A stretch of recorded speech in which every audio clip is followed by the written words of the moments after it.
আজকে আমি কথা বলবো সেক্স এবং এসটিডি সেক্সুয়ালি ট্রান্সমিটেড ডিজিজ নিয়ে।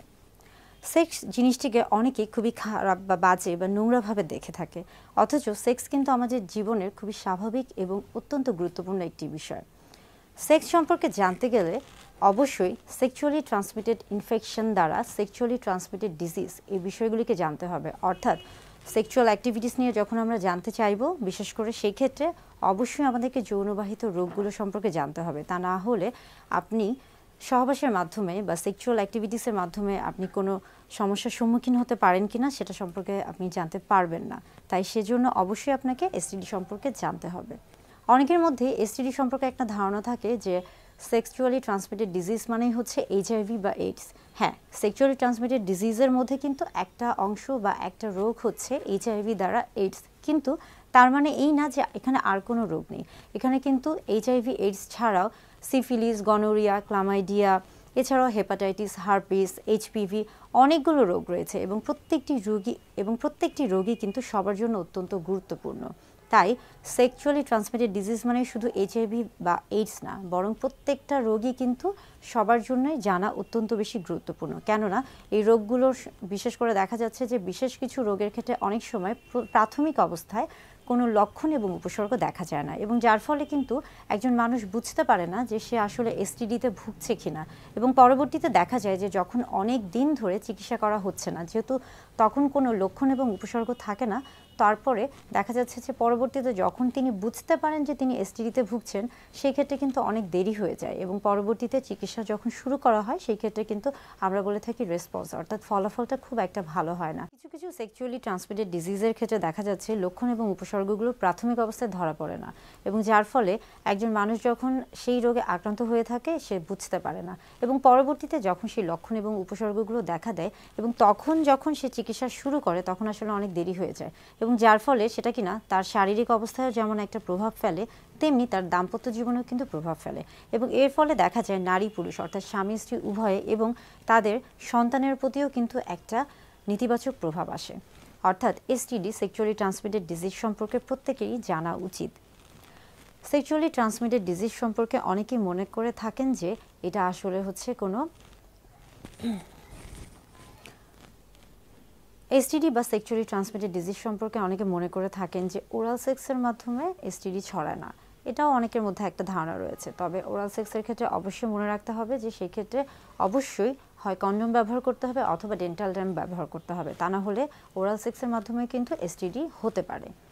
অনেকের মধ্যে একটা ধারণা আছে যে হয়তোবা এসটিডি বিশেষ করে যারা কিছুটা একটা ভ্রান্ত ধারণায় থাকে, তারা মনে করে থাকে যে স্পর্শ করলে অথবা জড়িয়ে ধরলে অথবা কারো ব্যবহার করা পোশাক পরিধান করলে কিংবা যে কোনো জিনিসপত্র, বিশেষ করে দেখা যাচ্ছে যে তিনি যে গ্লাসে খাচ্ছেন সেই গ্লাসে পানি খেলে, এই ধরনের একটা ধারণা থাকে যে তাদের এই ব্যবহারের কারণে হয়তোবা সেক্সুয়ালি ট্রান্সমিটেড ডিজিজগুলো হয়ে থাকে। এটাও আসলে একটা ভ্রান্ত ধারণা।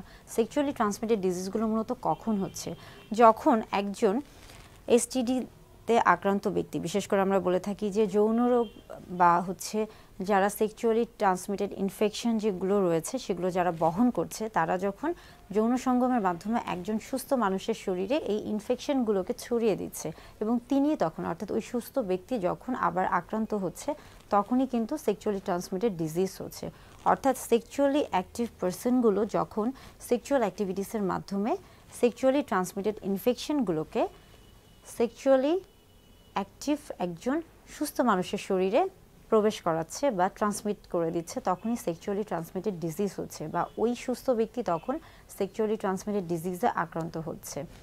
একজন যখন এসটিডিতে আক্রান্ত হয়ে থাকেন তখন তিনি বারবার অর্থাৎ হচ্ছে রিপিটেডলি আক্রান্ত হওয়ার তার কিন্তু একটা সম্ভাবনা থেকে থাকে। অনেকে মনে করে থাকেন যে হচ্ছে হয়তোবা তিনি সুস্থ আছেন, ভালো আছেন, তার মানে তার হয়তোবা কোনো এসটিডি নেই। আসলে দেখা যায় যে কিছু কিছু ইনফেকশনের ক্ষেত্রে, বিশেষ করে এইচপিভির ক্ষেত্রে সেক্সুয়ালি অ্যাক্টিভ সকল বা বেশিরভাগ মানুষই কিন্তু দেখা যায় জীবনে কোনো না কোনো সময় এইচপিভিতে ভুগে থাকেন, কিন্তু যেহেতু এটার কোনো লক্ষণ এবং উপসর্গ দেখা যায় না, তাই মনে করে থাকেন যে তিনি হয়তোবা একদম সম্পূর্ণ সুস্থ। আবার অনেকের ক্ষেত্রে দেখা যাচ্ছে যে যেহেতু লক্ষণ উপসর্গগুলো অনেক দেরিতে প্রকাশ পায়, তাই তারা বুঝতে পারেন না।